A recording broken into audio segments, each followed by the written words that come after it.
Hi everyone, Radhe Radhe, सत श्री अकाल, नमस्कार। मैं शिशिर स्वागत करता हूं आपके अपने यूट्यूब चैनल शिशिर की पाठशाला में और आशा करता हूं आप सभी काफ़ी अच्छे होंगे और मस्त होंगे। तो इस वीडियो में एक अपडेट है डी ट्रिपल एस बी को लेके भाई, जो कि फिजिकल एजुकेशन वाले हैं उनके लिए रिक्रूटमेंट रूल्स जो हैं वो चेंज हुए हैं। तो इस वीडियो को लेके उसी के बारे में बात करेंगे हम, नोटिफिकेशन जो जारी किया गया है और क्या है अपडेट। वीडियो को पूरा देखिएगा, आपके एक एक डाउट यहाँ से क्लियर हो जाएंगे। तो this video is specially for physical education student. तो जैसा कि आप सभी को पता है कि डी ट्रिपल एस बी में फिजिकल एजुकेशन के टीचर की वैकेंसीज आती हैं, ठीक है। डी ट्रिपल एस बी के अंदर फिजिकल एजुकेशन की टीचर की वैकेंसीज आती है। उनके जो रिक्रूटमेंट रूल्स हैं वो थोड़े से अपडेट किए गए हैं। आइए उसको देखते हैं क्या है सर्कुलर में। तो बात करें सब seeking comments from the stake holders on draft recruitment rules for the post of primary teacher physical education. जो प्राइमरी टीचर बनते हैं फिजिकल एजुकेशन वाले in D triple S B GNCT of Delhi. This department is the process of framing recruitment rules for the post of primary teacher in pursuance of DOPNT Government of India Office Memorandum Number dated this। सीधा सा मतलब यही है कि भैया जो department है वो फ्रेम कर रहा है recruitment rules, new recruitment rules को फ्रेम कर रहा है जो कि प्राइमरी टीचर फिजिकल एजुकेशन के होते हैं। All stakeholders are therefore requested to pursue the draft recruitment rules and give their inputs if any tabular form word filed by physically indicate the column number original and the changes suggested। तो भैया आप 30 दिन के अंदर ये recruitment rules जो है इसका सर्कुलर जारी किया गया है और ये ड्राफ्ट कर दिया गया है। और किसी को भी अगर ऐसा लगता है जो फाइनल इनपुट है जो दिया गया है, अगर इसमें किसी को कोई इश्यूज है, कोई दिक्कत है, अगर आप कोई सजेशन देना चाहते हैं, चेंजेस दे चाहते हैं, तो आप 30 दिन के अंदर आप इसका रिप्लाई दे सकते हो, अपना सजेशन दे सकते हो aoes4@gmail.com पे। तो आइए देखते हैं क्या है रिक्रूटमेंट रूल्स, ठीक है। तो बात करें नेम ऑफ द पोस्ट क्या है भाई, प्राइमरी टीचर फिजिकल एजुकेशन की। नंबर ऑफ पोस्ट कितनी, 423, ठीक है, 2023 में अब तक अपडेट है। Subject to variation dependent on workload. Classification की बात करें तो वही जनरल ग्रुप बी की वैकेंसी है, non gazetted non ministerial post है। लेवल पे लेवल की बात करें तो वही 35,400 लेवल 6 है, ठीक है। और वेदर सिलेक्शन पोस्ट और नॉन सिलेक्शन पोस्ट यानी नॉट अप्लीकेबल है अभी तक।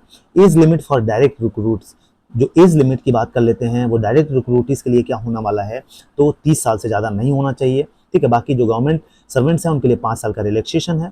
और note the crucial date for determining the age limit shall be advertise by the competent authority. बिल्कुल भाई, जो एज लिमिट है वो आपको जब नोटिफिकेशन जारी किया जाएगा उसमें दिया जाएगा। Education and other qualifications required, जो एजुकेशनल अदर क्वालिफिकेशन है ये इंपॉर्टेंट है। बात करें पहले आपका सीनियर सेकेंडरी होना चाहिए, मतलब क्लास 12 होना चाहिए 50% के साथ, या candidates who have pass the senior secondary examination मतलब क्लास 12 पास हैं and have participated in sports game at least district level, या आप तो 12 पास हो और उसके साथ साथ आपने पार्टिसिपेट किया हो डिस्ट्रिक्ट लेवल किसी भी स्पोर्ट्स या गेम्स में, तो आप NCTE, ठीक है, national council for teacher education, अगर इसके रेगुलेशन के थ्रू अगर आप आते हैं तो आप एलिजिबल माने जाएंगे, ठीक है। या तो आपके पास क्लास 12 हो 45% के साथ, 45% के साथ, ठीक है। NCTE रिकॉग्नाइज्ड होना चाहिए। और बात करें आगे की बात करें तो बी, और उसके साथ आपके पास क्या होना चाहिए, certificate diploma in physical education होना चाहिए, ठीक है। NCTE रिकॉग्नाइज्ड होना चाहिए। नोट करके क्या लिखा गया है कि qualifications are relaxable at the discretion of the competent authority in case of candidates otherwise well qualified, ठीक। ये क्वालिफिकेशन जो है वो रिलैक्सेबल है, ठीक है। Whether is an educational qualification prescribed for the direct recruits will apply in the case of promotees। अगर जो प्रमोट होते हैं उनके में जो एजुकेशन क्वालिफिकेशन है ये अपडेट किया जा रहा है, ये उन पे अप्लाई होगा, तो ऐसा नहीं है, ठीक है। पीरियड ऑफ प्रोबेशन 2 ईयर का जो प्रोबेशन पीरियड होगा भाई आपको, ये भी आपको पता है। 10वां बात करें तो method of recruitment whether by direct recruitment और बाय प्रमोशन और by deputation absorption and percentage of the vacancies to be filled by various methods. ये जो पोस्ट है इसको डायरेक्ट रिक्रूटमेंट के थ्रू फिल किया जाएगा या प्रमोशन के थ्रू फिल किया जाएगा या डिप्यूटेशन के बेसिस पे फिल किया जाएगा, तो 100% बाय डायरेक्ट रिक्रूटमेंट के थ्रू ये सीटें भरी जाएंगी, ठीक है। आगे बात करते हैं in case of recruitment by promotion deputation absorption grades from which promotion deputation absorption to be made. ये सारी चीजें छोड़िए, आपके काम की नहीं है।